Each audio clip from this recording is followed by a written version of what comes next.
Started thinking about that game where you would pick up the flower petal and you would go like, he loves me not. And I wonder if the younger generation is like, he loves me, he's avoidant, it's a situationship, he loves me not. Like every single thing that we did as a kid, you get older and you're like, it seems so simple on the playground. And now I realize there's so many options and it's all gray and kind of like nebulous.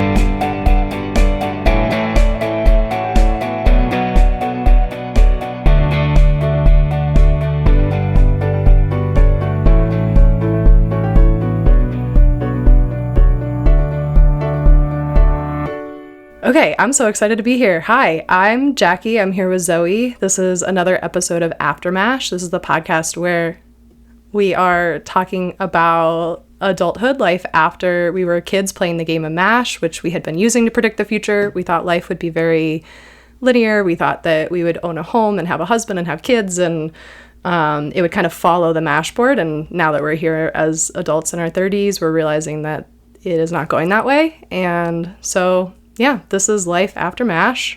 And today we have Shannon from FluentlyForward sitting down with us in our virtual studio to talk MASH in this new series that we are starting called Talking MASH, where we discuss the American indoctrination of our youth and how we broke free or didn't, and what life looks like now, how we define success and happiness, and what we continue to work on. I don't think that Shannon needs any introduction, but she joined TikTok in 2020. She was discussing dating and pop culture, and using her sociological background, she had this sociologic and linguistically driven perspective and thoughtful opinions that catapulted her into the podcast space, where at least in my weekly rotation, Shannon dominates. She talks everything from pop culture and trending topics to conspiracy theories. She has an ebook on how to move on after a breakup. Recently, she interviewed the author from The Art of Frugal Hedonism, which, if I may say, is very MASH coded, where they talk about deconstructing our 21st century relationship with money and consumption. A few years ago now, she and Christy from Snarkbait Pod did an episode on the Malaysian Airlines, and I realized just how long ago that was and how old I am and was then, and am I even older now. And then recently she brought up Hugh Laurie, which, I love a good House reference. So that just tickled me. Shannon, thank you so much for jumping onto the pod. Thank you guys so much for having me. I told you guys this before, but I love the concept of your podcast. And even when you were talking about MASH and how it's so non-linear when you grow up, I started thinking about that game where you would pick up the flower petal and you would go like, he loves me not. And I wonder if the younger generation is like, he loves me, he's avoidant, it's a situationship, he loves me not. Like every single thing that we did as a kid, you get older and you're like, it seems so simple on the playground. And now I realize there's so many options and it's all gray and kind of like nebulous. So I just think it's such a cool concept you guys are doing. Thanks. What was the MASH board of your childhood? How are you filling out the different sections? Okay, so from what I remember with MASH, it was some sections that I was into and some that I wasn't. I remember one was always like, what transport do you have? Like what car? Who are you going to marry? What pet are you going to have? And I would always try to get like a horse. I remember we would do it for really, really niche things. Like what college am I going to go to? I mean, I was doing MASH all the way up until age 18. So like it stayed as a rotation. And yeah, I just remember my friends, I did cross country. So we would almost do like a verbal version of MASH, because if you're running 8 to 10 miles a day with somebody, you do a million would you rather questions or MASH or would you rather this or that. So I've kind of just always loved that kind of like magazine quiz culture of conversation. I feel like I still do it to this day, even though I haven't done a proper MASH board in like a decade. So would you say that the categories that you were answering were like the pretty typical ones? You said you always wanted to have a horse, like the house. What were the parts of the MASH board that really resonated with you, or that you really were looking forward to getting to that part of adulthood? It's so funny because the things I was looking forward to are probably the things I wouldn't want now. Like I remember for pets, I really wanted a horse. I was like super into the idea of having like a horse when I got older. Now I would love that, but it just feels like way too much responsibility. I think also the idea of where you live, and I would like to pair the location along with the style of the home. So it's not just, am I living in a mansion, but is it like a Tuscan villa versus an Irish cottage versus like a New York City penthouse? So kind of like adding a little bit more color to the categories always made for the best like brainstorming and daydreaming sessions afterwards. What was your childhood like? Childhood, you mean in terms of just growing up? Yeah. Yeah, like suburban, were your parents like helicopter parents? You have siblings, so like where in the birth order are you? Like what concoction was that? It was a concoction. I was the youngest. My sister's 4 years older. My brother's 5 years older. So I was definitely the baby of the family. And definitely a little bit of those helicopter influences in there. Like we were a super tight-knit family. I'd never really fought with my siblings growing up. My mom was like very certain to make sure that we never like went to bed angry or had big blowout fights or anything like that. So we were very well-behaved kids. We were very creative kids. We were always putting together obstacle courses or plays, like just all of that fun stuff that you do when you're a kid, yeah, and other people are around. And we lived in the suburbs, which I think also kind of fosters like a creativity that you need because you can only have fun in the cul-de-sac. It's not like you can take the train into the city or do something crazy. So there would be a lot of driving to TJ Maxx and having like fashion shows in the dressing rooms with your friends. And I thought that was like as good as it gets. Like I didn't even know what a designer name was until college. So yeah, it was definitely a lot of fun. I was on the cross country team. So I hung out with people who were a little bit like nerdy and eclectic. Like I don't think I had ever got drunk until I was like 18 or something. But there was a lot of creativity and goofiness. And it was just, what can I say? It was like pretty charmed growing up. That's so funny that you did fashion shows in TJ Maxx. That sounds like a lot of fun. We would play tag in Target, which was far more disruptive. Ooh, I like that though. Or you could even do like hide and seek in Home Depot, hide in like the virtual sheds that they have there, basically. Yeah. Oh my God, what a disaster. Were you in one of those suburbs that you moved to for like the school district? We probably were because the high school I went to was a public school, but it was so well ranked and impossibly hard. Like I think a lot of my classes in high school were harder than some of my classes in college. So it must have been a good school system.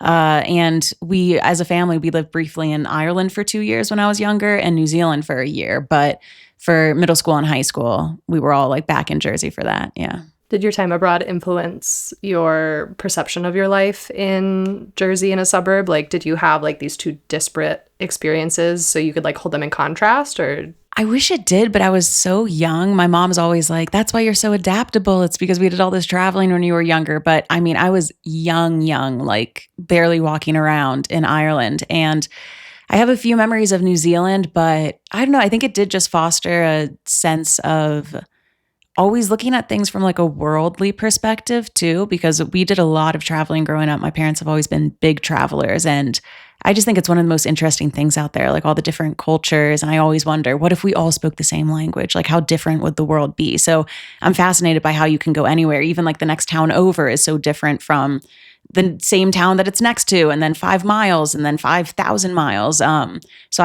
I think traveling the world, if only it was like cheaper to do, I'm like, oh, there's so much to be seen out there. Yeah, I could just do it forever. What a bummer that you can't remember New Zealand. I know, and I want to go back, but let me tell you, it's like a day and a half to go down there. So one day I'd like to go back. Yeah. Okay, so you had a pretty you had some travel, but you were too young to like have it really leave a huge impression on you. It sounds like a lot of your like formative childhood years, you were having the pretty quintessential like suburban life, a couple siblings, parents, really close family. You're doing a sport. You're going to a good school.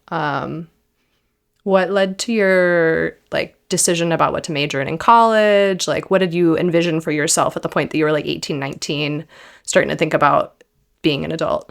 I know. It's so hard for that age. Like, I find it so crazy that we tell these teenagers basically to like make the decision for the rest of their lives. All I really knew was that math and science was not for me. And I was more of an English, a history type of girl. And at that point, I had started a nonprofit with my family. So when I was 15, I started a nonprofit called Sharon Africa. And we've been down to this rural town called Bukoba in Tanzania, which is over in East Africa. And I think at this point, we've been down there like 11 times. And we've done a lot of work on putting books into different schools. It started that way. Then we were building libraries in school, and it's kind of transformed over the years where now we work with secondary schools, with all girls boarding schools. And we basically work on like funneling donations from here down there. So that way we can like build up the schools that we're working on. So I always knew that I was interested in something that was kind of like global, something that had to do with literacy or reading, and something that was focused on girls only. And I just knew from a young age, I'm like, that's the type of stuff that I'm into. So when I was looking at different colleges, I ended up going to Rice, and they have a minor. And I actually chose going to Rice based off of the minor I could have gotten instead of the major. The minor was called Poverty, Justice, and Human Capabilities. And it's all about why poverty exists and where it exists and what people think causes it, but what really does cause it. And I decided to major in sociology, and my mom was a sociology major. And I just, sometimes I feel like I was always that kid asking, well, like, why? And like, what if this, what if that? So sociology just kind of seemed up my alley, because when I think of anything sociological, I'm like, it's the same viewpoint I have of magic. How could anyone not be interested in magic? Like, once you hear about it, of course you're interested. And I think the same thing with sociology. I'm like, it's, you could study people and cultures and how everybody works together. Isn't that the most interesting thing ever? So even though a lot of my sociology classes, like, dude, I was not paying attention in them. I wish I could go back and take them again. But the notion overall has always appealed to me. Yeah, youth is wasted on the young. There's so many classes I wish I could go back and take. I know. And even like the hobbies and extracurriculars and the dining hall, I'm like, everything is wasted on the young. Like, they have no idea how good they have it. Seriously. That's cool. So sociology was something that you were introduced to from your family, and your mom had studied it. And so you're seeing a world where you can kind of follow in those footsteps. And did you have an idea of like what your job prospects would be after school, or was that like a figure it out later problem? No, well, what was interesting is, you start having those summer internships, which I remember at that age, you're like, everything in life like hinges on the summer internship I get. And one summer, I think this was going into my senior year, I was interning at the Colbert Report with Stephen Colbert. And this was right before the show ended. And then he went for like the late show or late night. I don't know. It's like all the same title. And I was also in my improv troupe in college. And I think I had just done a semester at the Second City in Chicago. So for a second, I was like, I'm going to be a comedian. I'm going to do stand-up or improv. I'm going to write a show. And I've always loved, I don't know, just funny stuff. Like, how can you not like funny things? But I think after working, I always had multiple jobs throughout college. And I remember thinking, I don't want to like keep working and hustling for the rest of my life. I kind of want to have a job and not have to worry about money or security. So I think I've always been a little bit fear-based of a person. So I decided to get a combo of the two, which was a job at a startup. So it's both.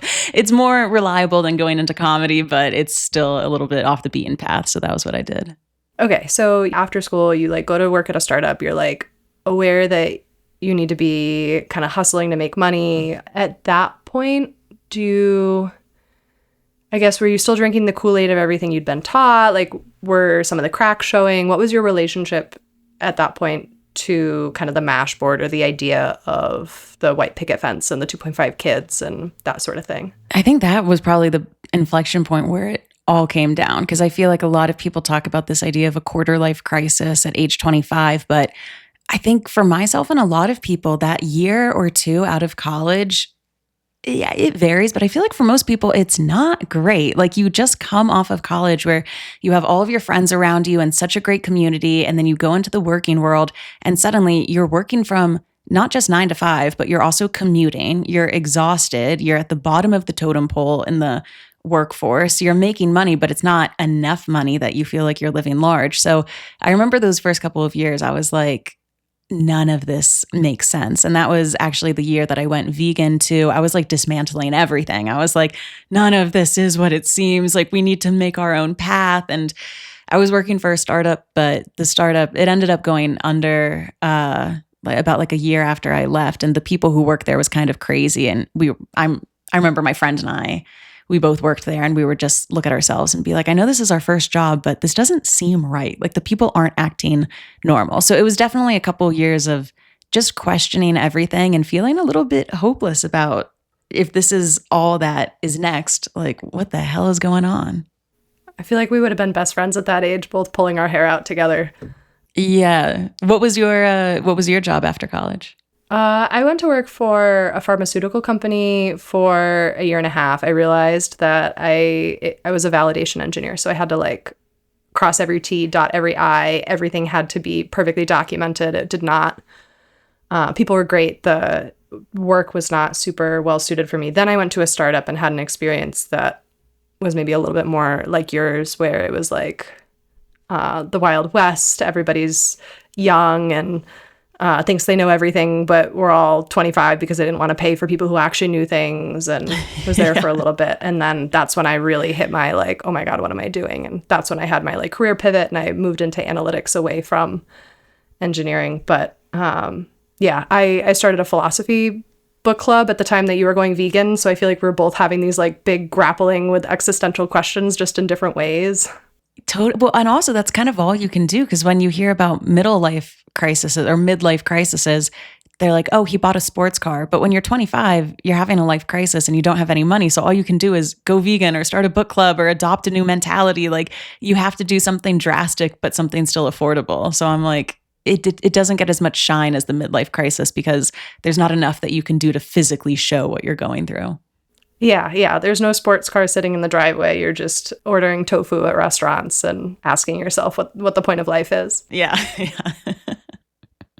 Are you still vegan? I'm not, but I eat about like 80% vegan because those are also the years you learn how to cook for yourself out of college. So I opened up my cookbooks, and nowadays if I'm making something, it's almost all vegan. And I'm actually really grateful for that, because a lot of people think the vegan diet is limiting, but there's so much you can do with tofu and chickpeas and curries and lentils. And I think if I hadn't gone vegan, I never would have explored all of that. So are you still philosophical? Yeah, we had the podcast for 5 or 6 years, and I think I took the energy I was putting into the book club for 5 or 6 years, and I think I took the energy that I was putting into the book club, and I've now putting it into the podcast, kind of in a similar way I think you are, of just like analyzing the forces around us and trying to understand them. And I went from like, stripping everything out and being like, everything I was taught was a lie. And now I think I have an understanding of like, some of them are not lies, some of them are real. And so like, now let me ladder on like more complicated analysis of the world around us. Yeah, but you know what? I think that's great. And I think everyone should do that. Like, you know, it sounds so dramatic to have like an ego death or burn it all down. But until you do, you have no idea what you truly believe. I remember thinking all the time, if I grew up on an island and I wasn't socialized into any of this, and I met who I am today, how much would I agree with my values versus not? Because I mean, you don't even realize from like age 3, you start getting influenced by so much around us that it's hard to like suss out what you truly believe in. Oh, totally. Yeah. I want to do an episode at some point about just like the Disney lies that we were taught. Yes. Oh my God, I believed in love at first sight for so long. Or like, you know, having one true love. I feel like that really poisoned my relationship to dating in like a very subtle way. I wasn't aware of it, but it's just like the subconscious, like, oh my God, we could be life partners because we've like gone on 3 dates and it's gone well. I know. No, it's really toxic. And also too, I never even realized the way that they draw all the Disney princesses, the size of their forearm is the size of their waist, like bar for bar. That's exactly how tiny it is. And I've never thought of stuff like that, but I'm sure it sinks in over time. Like what is going on with the waist? They have like these big eyes and bobbleheads. And I guess I just grew up. I'm like, they're so beautiful. And I still think that, but I'm like, this is crazy that this is what we're giving to the children. Yeah. And they're all like 15 and like getting married too. I know. Well, they always start off saying they don't want to get married, you know, like Belle and Jasmine, but then they always end up with Prince Charming at the end, even though you think that they're so independent at the beginning. Nope. Okay, so you were at that startup. They wound up kind of imploding after you left. Where did you leave to? Kind of where did you go from there? Aside from going vegan, how else were you exploring this sort of like, what is my role in the world? How does the world work? Let's see. So I moved to San Francisco then, and I was working for another health tech startup company.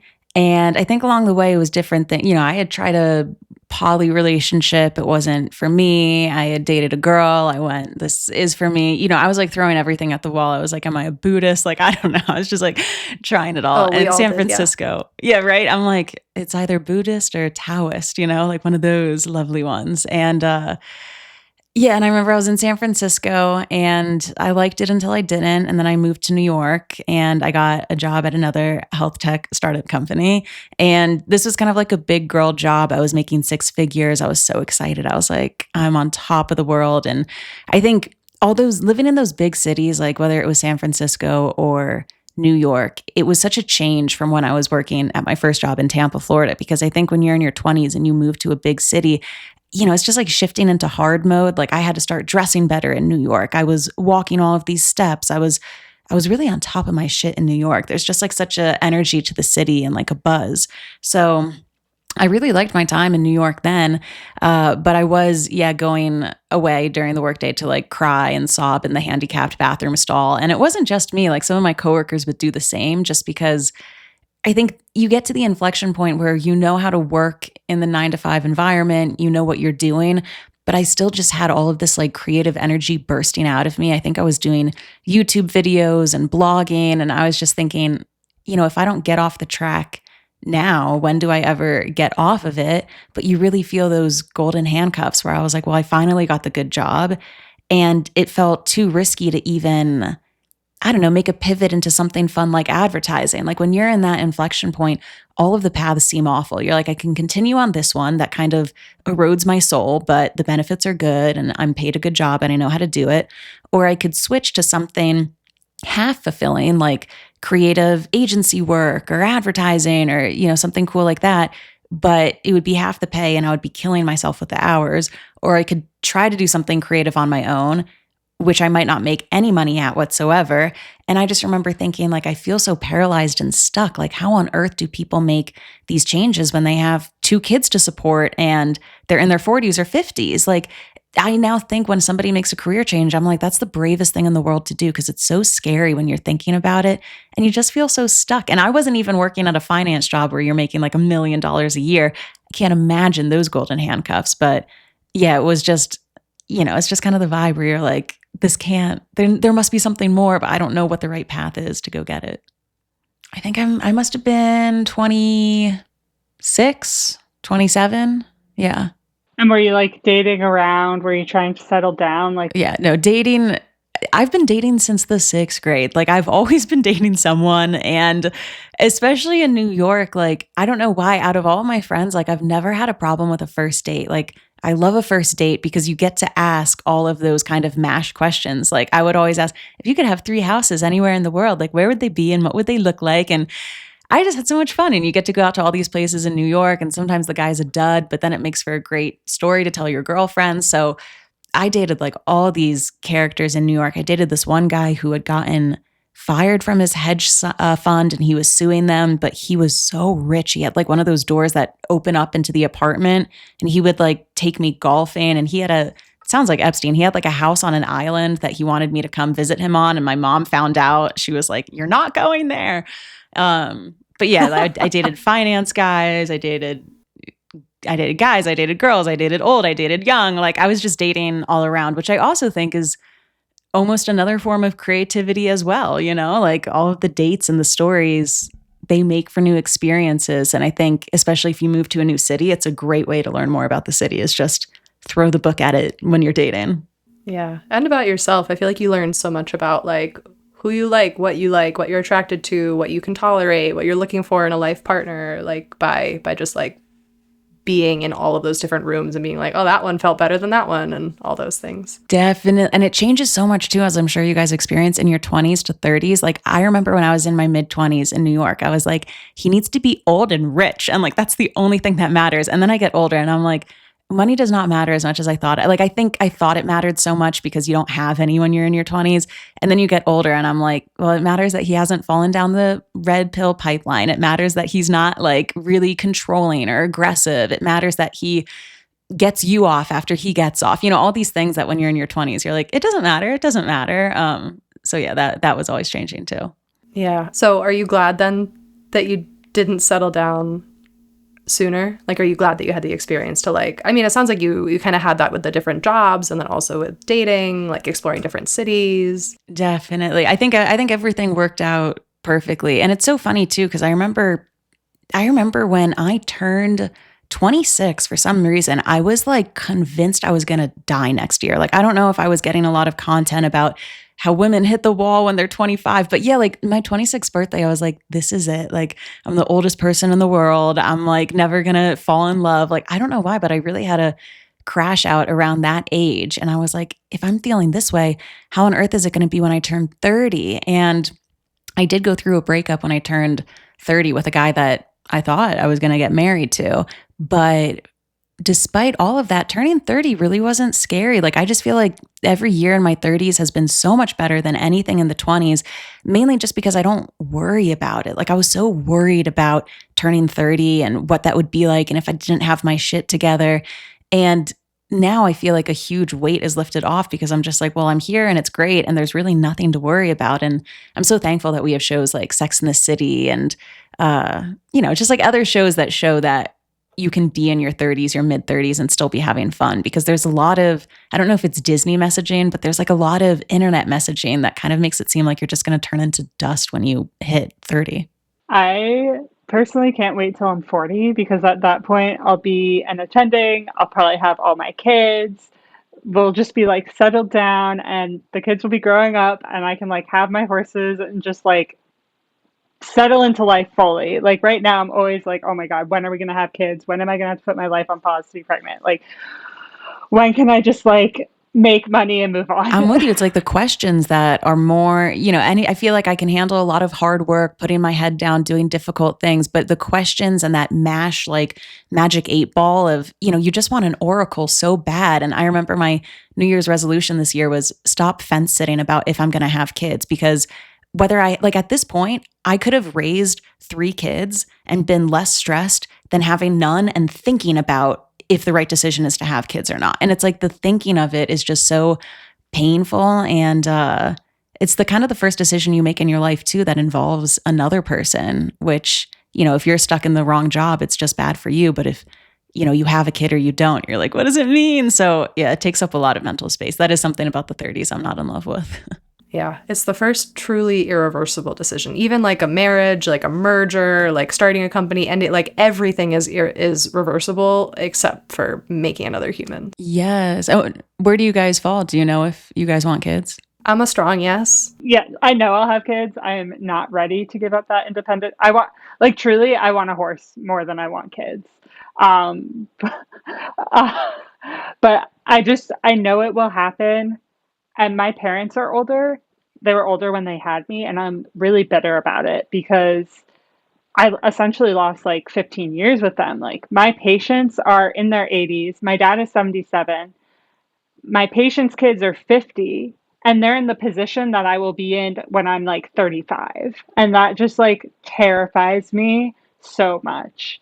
I know. It's so hard. I have a lot of friends who have older parents as well, and they say something very similar. But it feels like no matter what you do, there's pros and cons to everything. Although sometimes, who knows, but sometimes I hear of people who get married at like age 20 and they have a bunch of kids. And now that I'm getting older and the aches and pains are starting to set in, I'm like, oh, damn it. Maybe that was the right time to do it because you have all this energy. And then you hit 30 and you're like, caffeines and what are those things everybody does? The nicotine patches in the mouth. How am I forgetting the name of it? Well, I don't know. All I know is that like we're all looking for like energy now because everybody's just, kaput out of it. Yeah. Yeah. We all have our Oh yeah, you have your Aura ring? devices, to help us sleep better. Yeah. Yeah. And if this is too nosy, let me know. How does like your recent engagement, congratulations by the way, like influence the kids' conversation? Like I assume you were talking about that before the engagement and like thinking about your life together? Oh yeah, responsible and then also anxious. So like I'm thinking about everything. So Xander and I are both fence sitters about kids, but I really want us to pick a side of the fence. And what we've decided so far is that I could be very happy with one child and it's a C-section and we have some sort of night nurse and Xander needs to do every single thing possible. And like I bottle feed from the beginning, like, a way that would just make it incredibly easy. But then it's so hard because you then think, well, I had a sibling and I know I'm going to be kind of a crazy parent because everyone thinks they're going to be perfect, but they're crazy. And the kid's going to need someone to bitch to. So they need a little sibling. But I did meet with a psychic that I've had on retainer for the past 2 years, which is great because like she's my oracle. And she did say that I would be wildly happy with one kid. And then she said that the second kid, if I had one, would be like super difficult and would drain a lot of energy from the family. And I was like, perfect. Like that's exactly what I was thinking. And my psychic confirmed it. So maybe in a couple years I'll have one done.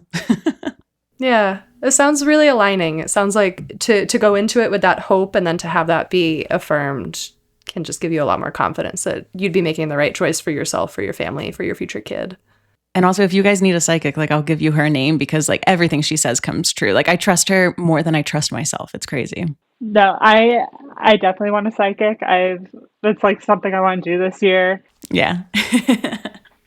Okay, so kind of back to the narrative. We left off at the point that you're crying in the bathroom, you're starting to feel the golden handcuffs, you're like in the middle of your transition from your early 20s to like approaching the person you are now in your 30s, feeling confident. How did you what were the like figures in your life saying about that moment? Were they like, just buckle up and stay in it? This is how life works. Were they like supportive of you exploring alternatives? I mean, it seems like your TikTok and now podcast career kind of took you by surprise, but yeah, what were other people saying about you when you're in this moment? What advice were you receiving? Well, I think it's so interesting. Like everyone, whenever we would do performance reviews or as like a marketing team, we would have like offsites. I remember everybody would always say like, Shannon's so creative. And I was like, how are they saying that? Because like this job's so not creative. I don't even get to do anything in here. But everyone was always saying that like, you're so creative. And my parents have always been just like such big supporters and champions of anything I do. Like I remember when I started a Patreon, my mom wrote me a note in the mail, like she believed she could, so she did. Like good job on the Patreon. I was like, so sweet. So I think I just ended up kind of merging the two and like not making a decision. I was like, I'm going to stay in my job, but I'm going to start a podcast on the side, do TikToks on the side. I'm going to book a conference room and say that I'm working for an hour when really I'm doing research for the podcast. I was just like, look, if I know I'm going to leave this job, let me try to basically kind of milk it as long as I can as I start something on the side. And I didn't think it would be a job at first. I thought it was just going to kind of be like a pressure valve to let the creativity out so I could feel like I was living in alignment or something. And then I think I just got lucky and it became my job. What ducks in a row do you feel like you needed to have to feel like it was okay to leave the classic career ladder? Yes, I looked at my finances. I just looked at how much monthly I was bringing in with my 9-to-5 job. And then I remember I had the regular podcast for a year. And I was making like a small amount of money on that. But I remember the first month I started Patreon, immediately I was like, I could quit my job tomorrow. And I quit my job a month after. So it was really just looking at the finances to make sure that I could do something like this and still be able to live in New York City and keep my lifestyle there going. And yeah, so it was really, even though I'm a very feelings-based person, it was a very logical decision because I really admire people who have that gift and they're like, ever since I was a little kid, like I need to play drums. It's in every pore of my being. You know, I've always admired that because I think it's so cool and creative, but I'm just like, how are those people not worried about health insurance or what happens if they get hit by a car? Like I've just always worried too much about that stuff to really make like a fully heart-led decision. Yeah, but it sounds like despite letting your brain lead, you still wound up in a position where your day job now is the creative outlet. So that's cool. You're living the dream, at least on paper. How is it feeling? Does it still feel like it's the creative outlet that it was when you started? Dude, it was so up and down. It's so interesting because like no matter, when they're like, if you work a day in your life or if you love what you do, you'll never work a day in your life. There's caveats to that phrase. Like I love what I do so much, but it's interesting because I'm my own boss, I'm my own marketer, I'm my own social media person, my editor, my critic, my cheerleader. I'm kind of all of it. And I realize you really do miss a lot of that scaffolding of the 9 to 5. Like if I was out sick with something, I was out sick and 4 other people could pick up the pieces of my job. And now if I'm out sick, I just have to work when I'm sick or do it later. So I don't really have vacation days. I don't have sick days. I don't have a manager to tell me where things are going. And I think it's kind of hard to do that left brain versus right brain where I want to be really creative, but then some days I have to look at the analytics and go, even though you want to talk about this topic, it doesn't get any views and you now need this to survive. So you need to talk about this. So it's kind of always a constant battle between, is what I'm doing creative or is it a business? And should I treat it like a business or should I treat it like something fun? And which one's going to be more effective and profitable versus which one actually fills me up. So it's interesting. And I think you see that with a lot of influencers. I used to always wonder like, man, this person's so good at what they do. Like I love their YouTube channel. I love their show. And then once they go full time with it, I would go, the energy isn't the same. Like what happened to all of that?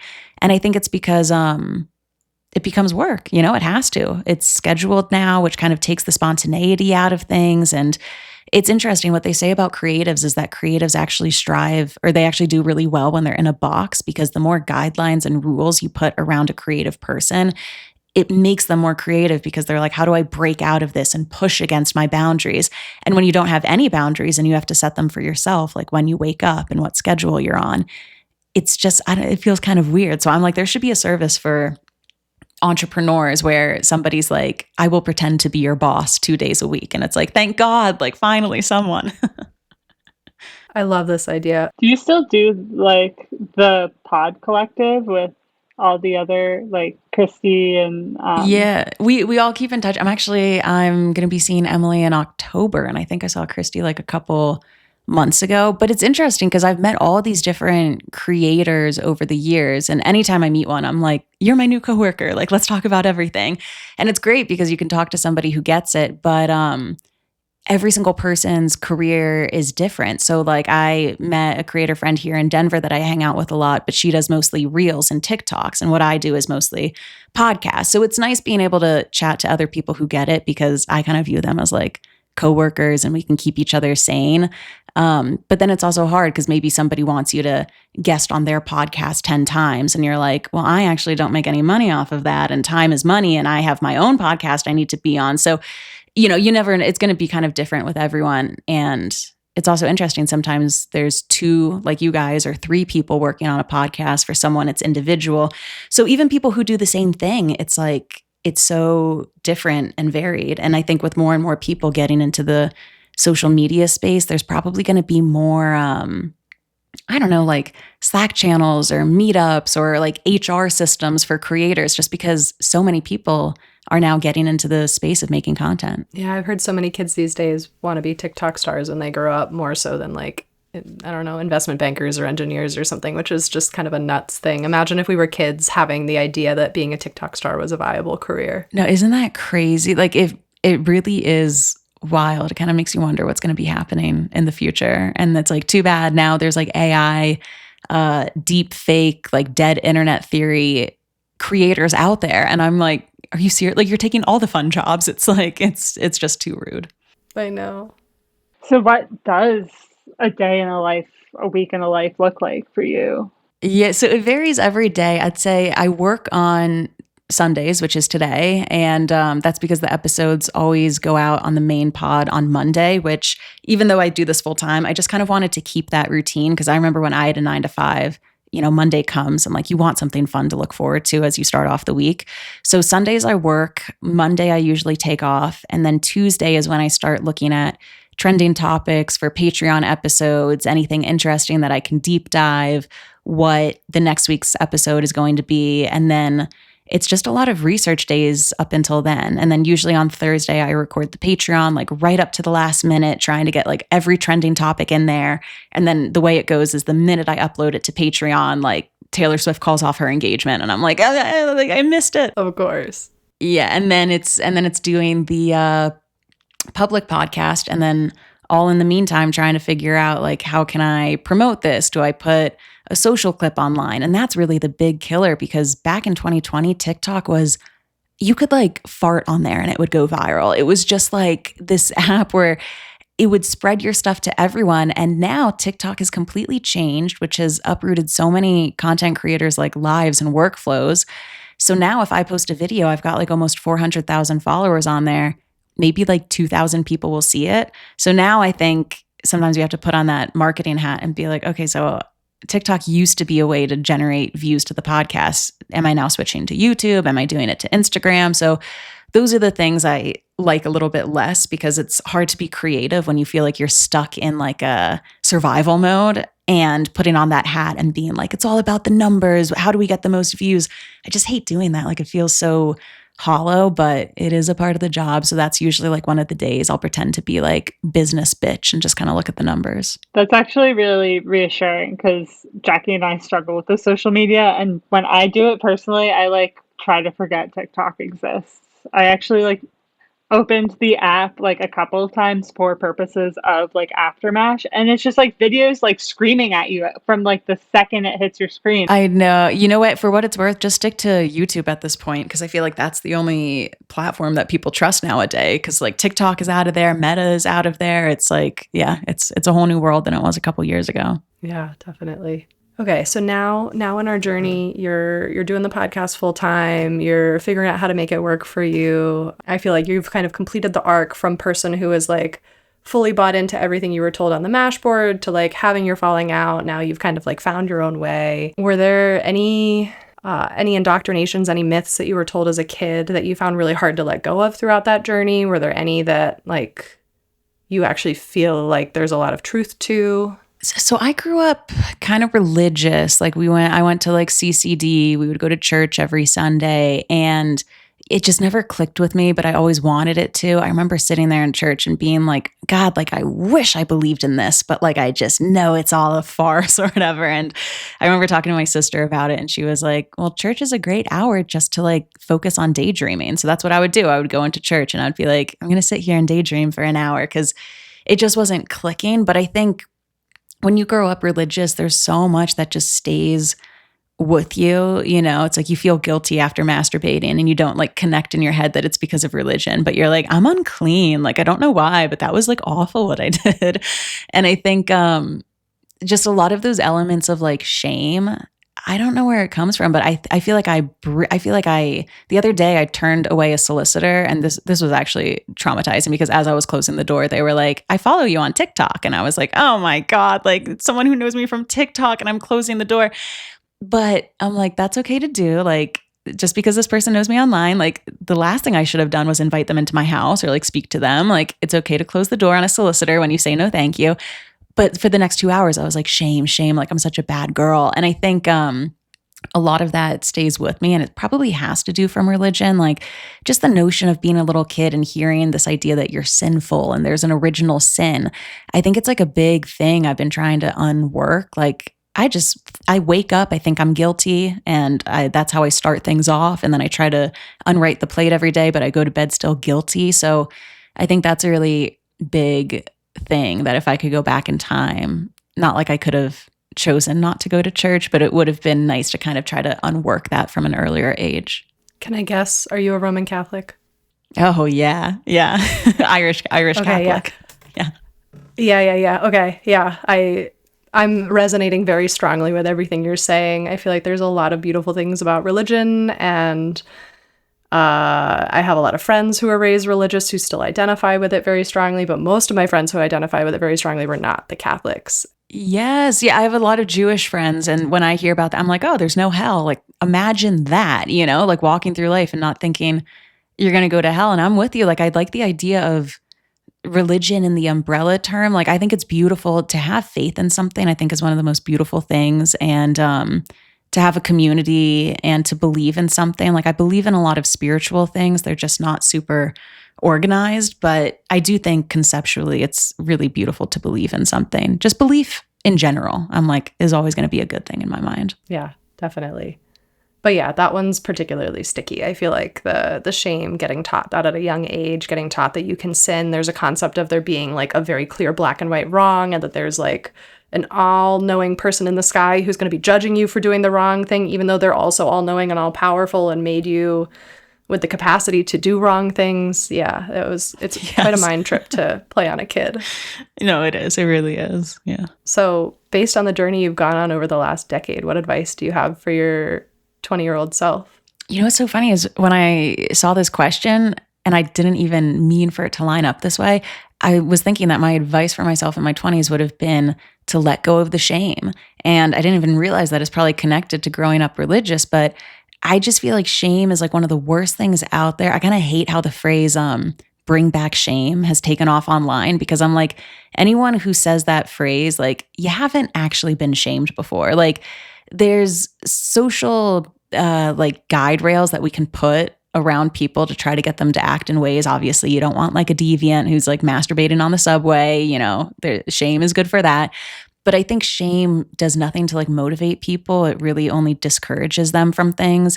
And when you're in your 20s, you're shamed about a lot of things. I remember a lot of girlfriends would come to me and be like, I feel so bad that I slept with this guy. And I would always tell them, let's really think about what you did. Did you slap someone? Did you rob them? Did you name call? No, you like shared your body with someone else in like a pleasurable moment, and it was born out of like love or passion. Like, there isn't a single negative feeling in here. Like, the shame, like, you did nothing bad, so don't feel bad about it. And I think in your 20s, you're doing a lot of things for the first time. And it's like, I have shame that I did bad at work, or I have shame that I slept with this guy, or I have shame that I, should have gotten renter's insurance and I didn't. And I think shame just like really holds all of us back. So my mom used to say every mistake is a learning opportunity. And anytime I would make a mistake, she would like repeat that. And it is true. Like, every mistake sucks in the moment, but rather than be shameful, you're like, this is awesome that now I'm not going to make this mistake again. And it was going to happen eventually. So I think if, shame and guilt could be lessened, it would be better for everyone in their 20s. That's so funny, because that's a line in one of Olivia's new songs, and Expectations. It's in the chorus, I think. It's like new information. A mistake is just like a lesson learned, and now I'm going to take more Yeah. It's a good line. Hard to resonate when you're 20, but I feel like at this age, you can actually see that you can connect the dots between like, actually, no, it really is a learning opportunity, and you can like be exposed to a similar thing again and like do it differently the next time. Yeah, only Olivia at age 23 could do that. It took me until like age 33, basically. But she's so freaking wise. She's like ahead of her years. Yeah. I know. I just want to meet her parents. Like, I've gotten to this point with celebrities where it's like, I would love to hang out with like Olivia, but I'm more curious about her parents. I'm more curious about Miley's siblings. Like, what was that experience like? Same here, especially when the family is involved in it. Because first of all, hanging out with a celebrity, you would just be hanging out with like their forward-facing persona. So I'm like, what's even the point? It's not like we would be gabbing like we're best friends. But yeah, I want to meet Olivia's parents too, so bad. Like, and Taylor's parents too. I want to see what her dad is like. I'm sure he's like a freaking nutcase. Like, I want to meet them all. I am obsessed with that episode you did on her dad. I actually really hate Taylor Swift, and like that was just so validating for me. I know these are like your two favorite people. Dax Shepard interviewed Billie Eilish's mom. No, but I've heard like the craziest things about her mom, and she's also like floated in some of my comments before. I'm gonna have to, how did she come across in the episode? I actually like really appreciated her. So now I like really need to hear what your opinion is, because like I guess they were homeschooled, which is like kind of their own red flag, but it was like in this way that like really cultivated creativity, and it's like they could stay up as late as they want and set their own schedule and like do what kind of like guided them. Oh my God, I'm going to have to check that out. That would be interesting. Also, I feel homeschooled people, they're either the weirdest person you've ever met or the kindest, most like angelic, like creative, beautiful soul. Like it really is like, those are the only two options. But it's interesting because with Billy and Phineas, half the time they say something and I'm like 110% correct. And then the other time, like Phineas will do something and I'm like, that's the worst thing I've ever seen someone do. So like, I cannot form an opinion on like any of the Eilishes to save my life. Yeah, no, you should listen to that episode. I thought it was like, my mind was blown. I was like, wow, she's such a great parent. And like, no wonder she has like children like Billy and Phineas. But then you have all these like the ick, and then like Troy and Kelly from Beyond the Blinds are like, they remind me of the Huff siblings. I'm going to have to, I had just heard from someone who grew up around the same time as their mother that the mom was very, like, she tried to be an actress and she was like very clout chasey herself. So then when the kids ended up being famous, they were like, well, that makes sense because like she would have done anything to become famous. And I was like, interesting. So I'm definitely going to listen to that interview because you're right. Like you see so much of somebody's parents in them. It's like so vice versa, which is why I always find it interesting. I feel like Taylor Swift deals in punishment and reward systems. And I feel like she must have been grown up with like that system because even with her fans, she's like, you guys streamed this. So now I'll drop a video because you did that for me. Or like, you guys canceled me. So now I'm not doing any interviews ever for the rest of my life. And it's like, I'm like, damn, she must have grown up in like a consequence, carrot stick type of area because I see the same pattern with her. That's so interesting. So what is something on that line of thought? What's something that you got from your parents that you think has like carried you well throughout your adulthood journey? I think a sense of curiosity. I remember my mom, and this was partly because she was a kindergarten teacher for a bit. So I remember when we would have family dinner every night, she would always go around and ask all of the siblings, what good question did you ask today in school? And it wasn't like, what grade did you get on your test or how did you do? It was always like, tell me an interesting question that you did for class participation or something. And we would talk about the questions that we asked. And we were always having like debates or even now like talking about conspiracy theories or what could happen. So the dinner table has always just been like a performance arena of curiosity. And I think I really am thankful to my parents for like encouraging that in me because I think curiosity is like the seed that then creativity comes from. And to be curious is also to be humble and compassionate. Like I just think curiosity is one of the greatest traits. And I really only got it because of my parents. So no, that's definitely something I envy in people. Like my husband's really curious. I definitely clocked you as very curious from your platform. I'm not curious. But you must like listening to rabbit hole stuff. Yeah. So I think that makes you curious because you're engaging with it, you know? I'm with you. Like when somebody says like, I read a book and here's the TLDR of it, I'm like, great. Now I don't have to read a fucking book, you know? Like, yeah. Well, Zoe, I feel like you're killing it with the rabbit holes for our podcast. So even if you don't identify as a curious person, I think you're presenting as a very curious one, which is great. You're curious. Like maybe one day you'll experiment with being curious. Shannon, thank you so much. This was really lovely. I'm sorry for my technical difficulties. Well, thank you guys so much for having me on. If anybody's interested, you can find me Fluently Forward anywhere. That's going to be on Instagram, TikTok, YouTube, Spotify, Apple Podcasts, you name it. And we do public episodes for everyone every Monday. And then we do Patreon episodes that are at least an hour long every Friday. And that's over on patreon.com/fluentlyforward. Where did that name come from? It's like, it's so perfect. Dude, I used to be on Tumblr back in the day, and everyone in high school would like find each other's Tumblrs, and there was no such thing as like the first time I got like fingered, I like wrote about it on Tumblr. So like we were using it like complete diaries. So then when people found each other's Tumblrs, we would just change the URL. And I was on like an alliteration kick. I remember it was like sunset stripper or like nighttime diamonds or something. And like Fluently Forward was just like one of the URLs. And I had always liked it because I don't know, it just kind of felt like a nebulous, like Fluently Forward. Like I'm kind of curious and creepy and I'm going to like overshare and like ask questions. So I think I'm kind of fluent in the language of being very forward with people. So then when I started like a blog, I just kept that as the title. And then when I went viral on TikTok, I was like, well, now I can't change the title because everyone knows it. So I just stuck with it. The through line, it started, it was there. Well, I've been sharing your podcast with everybody. I've been telling all my friends that we're having you on it. So we'll keep that up. And yeah, now our listeners know where to find you. So thank you for joining us today. This was a really lovely conversation.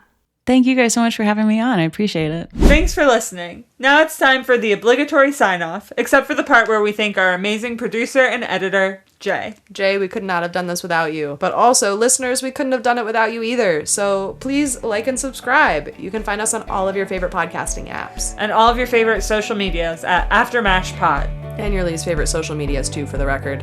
And if there are any topics you would like us to cover, leave us a comment, slide into our DMs. And until next time, this is Life After MASH. Goodbye. Goodbye.